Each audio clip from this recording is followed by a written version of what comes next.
Marcos 1, versículo 12, ¿verdad? Para retomar esa parte donde dice, y luego el Espíritu le impulsa al desierto, ¿verdad? Los lleva al desierto. Y dice, estuvo ahí en el desierto 40 días y era tentado por Satanás y estaba con las fieras y los ángeles le servían.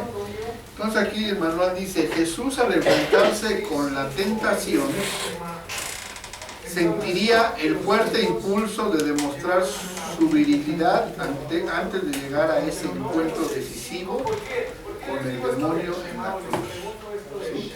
Entonces, aquí nos habla de que él se tenía que preparar, ¿no? Entonces, por eso fue que el mismo Espíritu lo lleva al desierto. Y se tenía que ser tentado. Pues sí, porque así como nosotros, ¿cómo vamos a saber que si hemos avanzado, si ya estamos preparados? Y pues, tenemos que ser probados. ¿Sí? Van a venir tentaciones, todo. Entonces, pues tenemos que aprobarlas. Entonces se tenía que ser tentado, tenía que pasar por ello por su propio bien. Dice, no se atrevió a salir para dedicarse a su ministerio sin haberse sometido antes a la prueba. Fue impulsado por el Espíritu a aquel lugar para que pudiese saber lo que llevaba en su interior, lo que podría y lo que no podría soportar. La intención era fortalecerse. Entonces esa fue la intención de Jesús, fortalecerse en la prueba. Esto es lo que siempre hace Dios con sus hombres y mujeres. Les endurece, obligándoles a pasar por esa clase de experiencias, y es lo que le pasó a Jesús. Y entonces es lo que nos pasa a nosotros, ¿no? Entonces vienen las pruebas y qué es lo que nos va a ayudar a fortalecernos, a crecer, ¿sí? A seguir avanzando. Entonces tenía él que ser probado. Y luego dice, se nos dice que pasó por pruebas muy duras y completas. Durante 40 días fue sometido a pruebas en el desierto, siendo tentado por Satanás. Estar 40 días sin comer es mucho tiempo, ¿sí? Dice aquí el autor, dice, yo he ayunado en ocasiones hasta 3 días y se me ha hecho bastante insoportable. Sí, es difícil. Pero ahí hay una diferencia muy grande, porque dice Romanos 14, 17 que no consiste en comida ni bebida, y estaba lleno del Espíritu Santo, que es lo que lo fortalecía. Y también dejar de ver el contexto físico, que Jesús era, o sea, tipo de carpintero, o sea, era un hombre fuerte, robusto, una presión.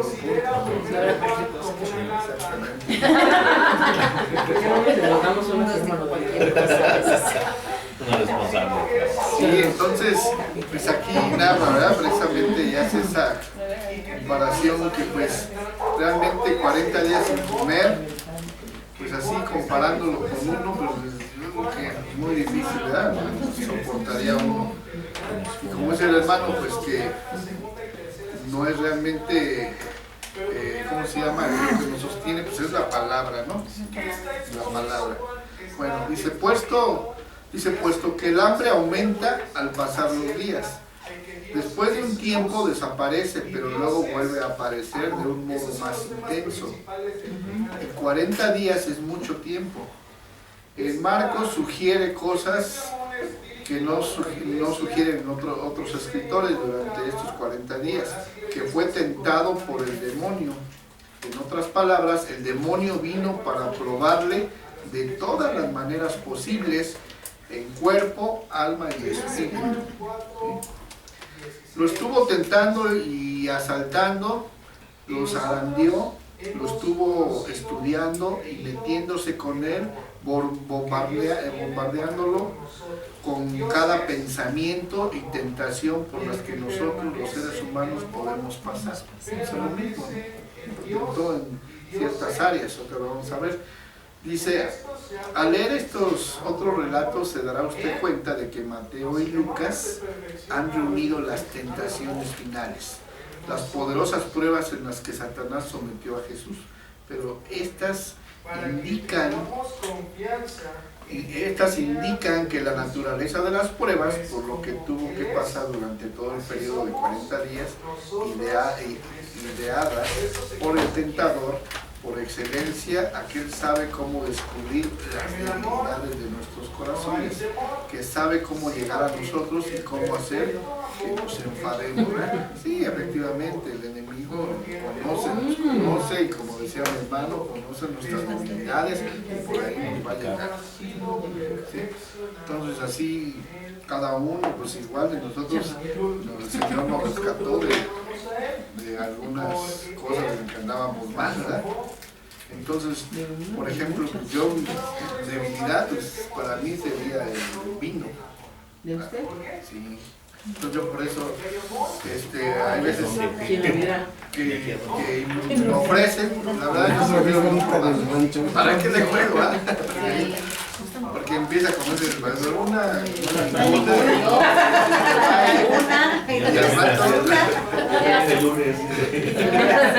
al rato ya cayó uno, ¿no? O sea, realmente mejor para qué le jugamos. Entonces ahí el enemigo conoce nuestras debilidades, ¿sí? Y él conoce y cómo, él nos conoce y él nos va a hacer enfadar, ¿no? La manera de caer. Entonces hay que estar muy atento. Dice, en el desierto Jesús fue tentado, presionado, puesto a prueba y asaltado de todas las maneras posibles. Su hambre física representa todas las experiencias por las que pasamos cuando las circunstancias se ponen en contra de nosotros. ¿Cuántos de nosotros nos hemos dejado derrotar solo por eso? No creo que Jesús supiese que tenía que permanecer durante 40 días en el desierto. No sabría cuánto tiempo tenía que estar allí. Esperaría que Dios supliese sus necesidades en cualquier momento. Pero su privación siguió semana tras semana, mientras su cuerpo se sentía cada vez más débil. El tentador se presentaría y le diría a Dios, ya no le importas. Eso es lo que sucede en nuestra vida. Cuando estamos en circunstancias, de repente viene el tentador, el enemigo, y te susurra ahí y dice, ya no le importas a Dios, mira cómo te tiene, ¿no? Y entonces por eso tiene uno que estar muy abusado, porque te puede convencer, ¿no? Entonces va uno hacia atrás. Entonces puede uno caer. Entonces eso es lo mismo que hace Satanás, y le dice al Señor Jesús, ¿no? Lo está bombardeando, ¿verdad? Y le dice, pues ya no le importas a Dios, ya no le importas. Y le dice, te ha abandonado. Dices que eres el Hijo de Dios. Y mira, no te suple lo básico, el alimento, pero no, es que pues el Señor Jesús sabía a qué había ido ahí, que no era por ahí el asunto, sino era para ser probado, ¿no? Dice, pues no ha suplido tus necesidades, ni mucho menos así es como Satanás nos intimida, ¿no es cierto? Las cosas salen mal y no llega la provisión. Perdemos nuestro trabajo, nos quedamos sin dinero, nos encontramos con unas tremendas responsabilidades. No somos como deberíamos ser para afrontar la necesidad y nos preguntamos, ¿dónde está Dios? Sí, es lo que decimos, pues ¿dónde está Dios? ¿Quién no está viendo mi circunstancia? Pero como decimos nosotros, eso es la palabra lo que nos va a ayudar a nosotros a fortalecernos, de que todas esas cosas están pasando por ahí. El pastor bien nos lo dice, no le preguntes a Dios por qué, no, ¿para qué? ¿Cuál es el propósito? ¿Sí? Que a lo mejor si por la situación por la que estamos pasando, porque a lo mejor nos endeudamos, porque a lo mejor se nos hizo fácil. Entonces, ¿para qué sirve esta prueba? Bueno, pues para que no lo hagas después, ¿no? Entonces mejor confía en mí y depende de mí, porque entonces ahí estamos engañados, porque entonces realmente al no confiar en que Dios va a suplir y va a proveer, cuando Él dio esa promesa de que dice no he visto justo desamparado que me envíe pan, o sea, realmente ahí ya Él está dando la promesa de que no nos va a dejar sin el alimento, pero uno ve que no hay el alimento, físico, y de repente se empieza uno a desesperar y sabes que mejor pues, ve acá con fulano tal y baja. Cuando uno lo que tiene que hacer es uno esperar, orar, Señor, a ver, ayúdame, ¿no? Y entonces cuando nosotros le queremos ayudar a Dios, entonces ya no le estamos creyendo, entonces es falta de fe, ¿sí? Entonces, ¿qué dice la palabra? Que es sin fe. Entonces, ¿qué estamos haciendo? Pues no lo estamos agradando, al contrario, ¿no? Lo estamos disgustando. Entonces, confiar en Él. Y entonces Él nos dirigirá, nos dirá qué hacer. Y entonces así pasó con el Señor Jesús, y el enemigo viene y lo ataca y le dice, ¿dónde está tu Dios? Entonces, esta fue la tentación con la que se enfrentó Jesús. Entonces se produjo la soledad de espíritu, ¿sí? Se sintió solo, ¿no?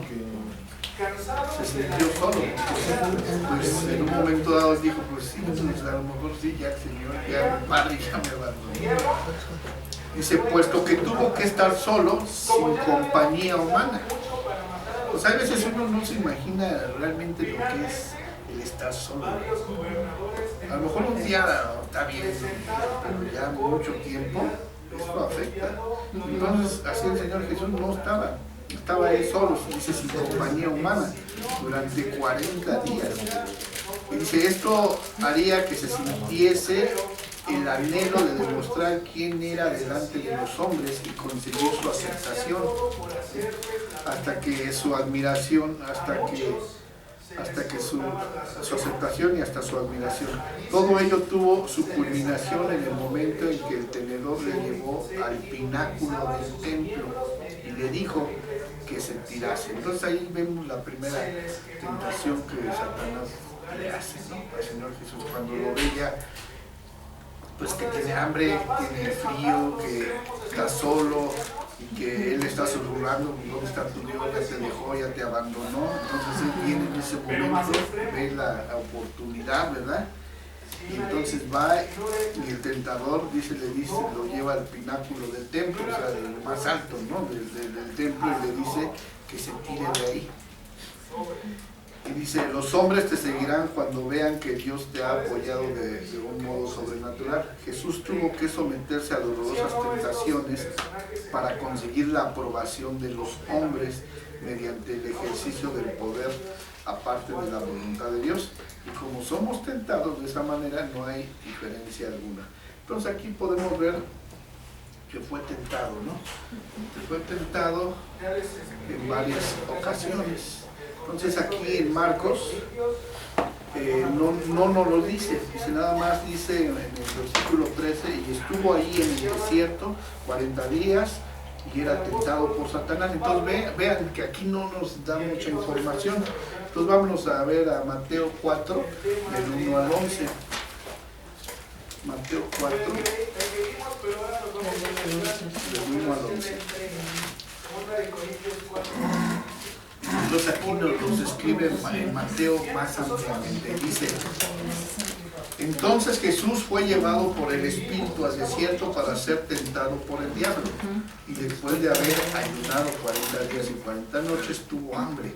Y vino a él el tentador y le dijo, si eres hijo de Dios, di que estas piedras se conviertan en pan. Entonces ahí, ¿en dónde lo tentó? Pues en su necesidad, en el hambre. ¿Ya? Pero bueno, entonces, ¿qué dijo el Señor Jesús? Él respondió y dijo, escrito está, no solo de pan vivirá el hombre, sino de toda palabra que sale de la boca de Dios. ¿Verdad? Ahí está, eso nos tiene que también a nosotros sostener, ¿verdad?, esa palabra.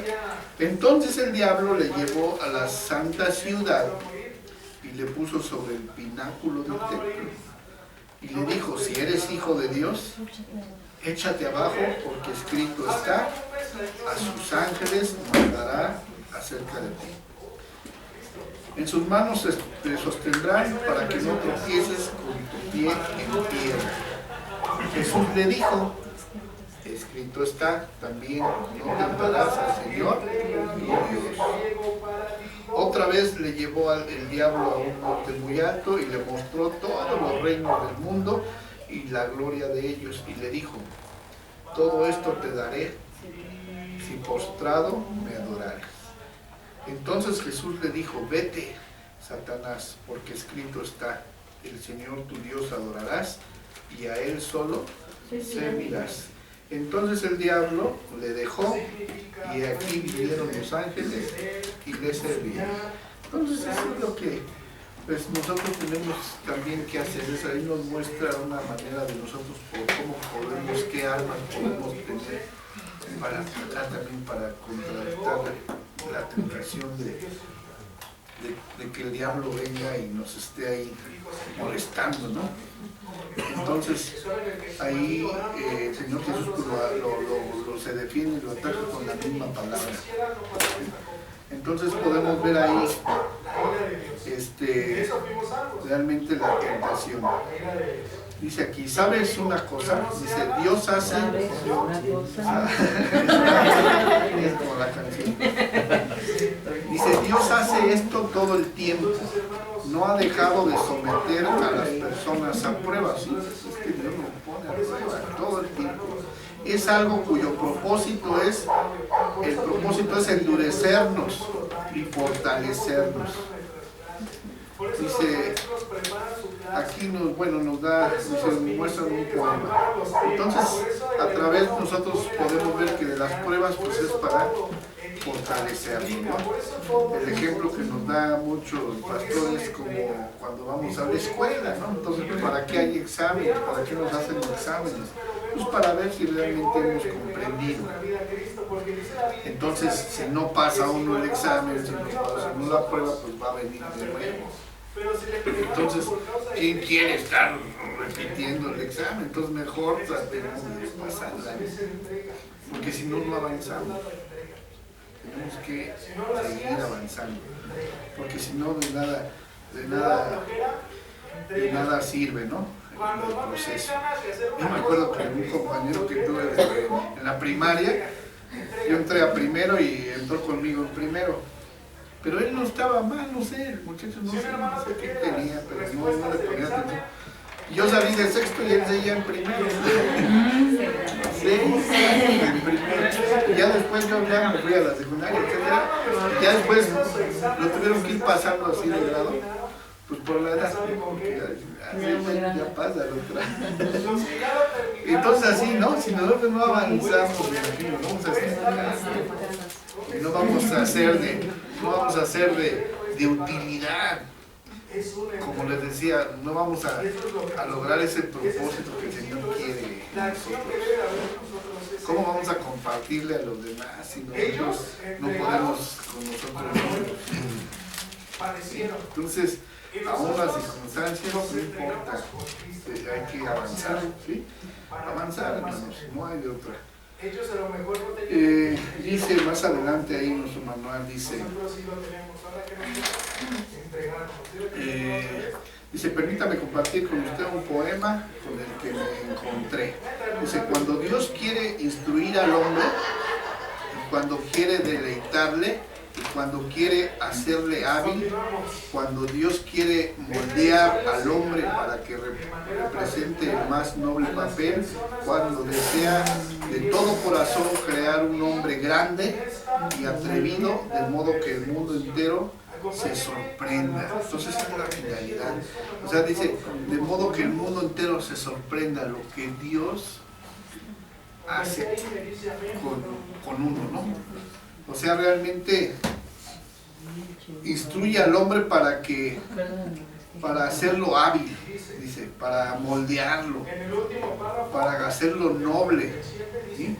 Y que crear un hombre, dice aquí, que su corazón, crear un hombre grande y atrevido, de modo que el mundo se sorprenda. Y sí, que Dios es poderoso y que puede hacer cosas, lo que para el hombre no es posible, lo que para el hombre no es posible, lo imposible, para Dios sí es posible.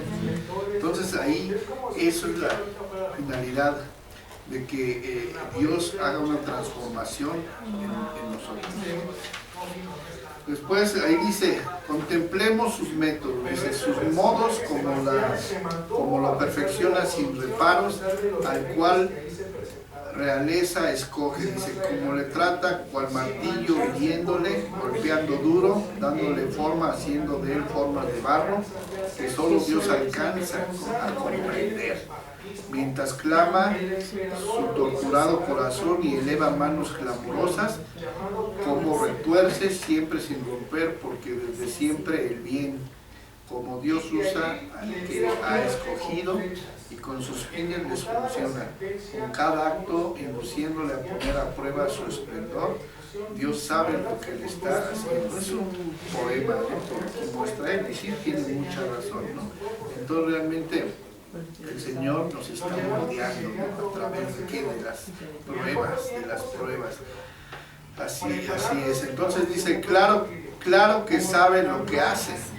Eso fue lo que hizo con Jesús. Entonces Dios sabe lo que hace. Todo lo que nos pasa pues, no es por casualidad, es con un propósito. Dice, con el propósito de endurecerle, de poner a prueba y de fortalecerle. Hay algo más que nos dice Marcos acerca de la tentación por la que pasó Jesús. A pesar de que no contó con ayuda humana y a pesar de verse atacado de tantas maneras, no estuvo solo. ¿Sí? Entonces nosotros igual, en algún momento hemos llegado, creo que a pensar, ¿no? Cuando estamos bajo una circunstancia, decimos, híjole, creo que el Señor no está conmigo. Y es cuando más el Señor está ahí, porque Él nos está viendo, a ver cómo reaccionamos, qué hacemos, ¿verdad? Entonces, de igual manera, así el Señor Jesús de repente un momento en que, pues igual, se vio atacado y pensó pues, que estaba solo, pero Él nunca estuvo solo. Dice, se vio sustentado por el ministerio de consuelo que se presentó de manera extraordinaria. Estuvo con las bestias salvajes. Y aquí el escritor, pues, bestias salvajes, no le gusta mucho el término, ¿no? Pero dice aquí que Jesús no le temía a nada.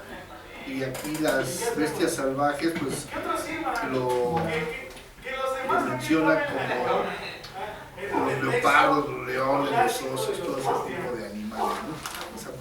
Y que realmente que dice aquí que esos animales salvajes no le hacían nada así a Jesús, porque Jesús no le temía, ¿sí? Y dice que Él estaba con ellos. Dice, fueron sus compañeros, ayudándole y consolándole. Y Él aquí nada, dice, me imagino a Jesús, su cuerpo, dice, aterido por el frío, causado por el hambre y acurrucado entre dos pumas, ¿no? Ahí dice, entre dos pumas, ministrando físicamente por los animales salvajes. ¿Sí? Entonces sí, porque pues, si era humano, si Jesús fue humano, fue persona, pues igual el frío lo pudo haber acabado, ¿no? Y entonces, ¿cómo se protegió del frío? Pues con los animales. Sí, porque ellos sabían quién era. así es, ¿no? Así es, ¿no? Así es, ¿no? Sí, así es. Pues así del frío, del calor, de todo, ¿no? Entonces dice, además los ángeles le ministraron, lo cual significa que su vida mental e interior no se vio descuidada. Sus emociones se vieron sostenidas y sus facultades mentales se conservaron claras. ¿Sí? Esto es el ministerio de los ángeles, aunque invisibles, pero reales. Por eso aquí la palabra, cuando leímos ahí en Marcos, precisamente, Marcos 1:13, dice, y estuvo allí en el desierto 40 días y eran tentados por Satanás y estaban con las fieras y los ángeles les servían. Ahí claro está diciendo, ¿no? Entonces dice que los ángeles le ministraban, ¿sí? Y por eso él dice no se vio afectado en sus facultades mentales. Porque una persona como nosotros, aislados tanto tiempo, empieza ¿cómo se llama? A delirar, ¿no? Sí, es así. Pero dice que los ángeles, entonces eso hacía que él estuviera bien de sus facultades, conservándolas claras. Este es el ministerio de los ángeles, aunque invisibles pero reales. Muchos de nosotros hemos experimentado el ministerio de los ángeles sin saberlo siquiera. Sí, sí. En ocasiones cuando de repente se eleva nuestro espíritu y ni siquiera sabemos por qué, es debido al ministerio de los ángeles, y Jesús se vio sostenido de ese modo, finalmente equipados por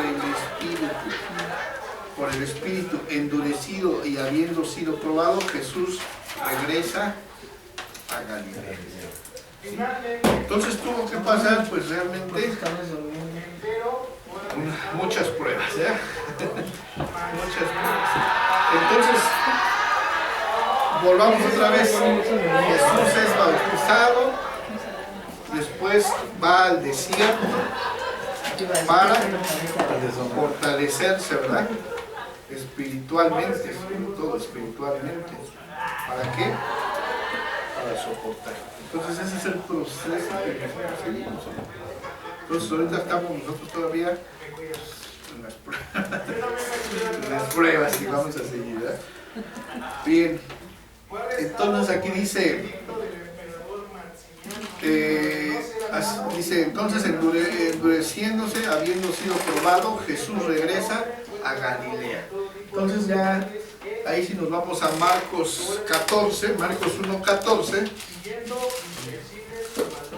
dice, después que Juan fue encarcelado, Jesús vino a Galilea, predicando el evangelio del reino de Dios.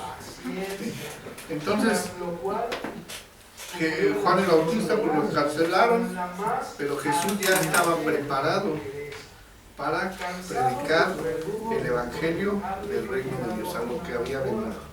Y en el 15 dice, diciendo, el tiempo se ha cumplido y el reino de Dios se ha acercado.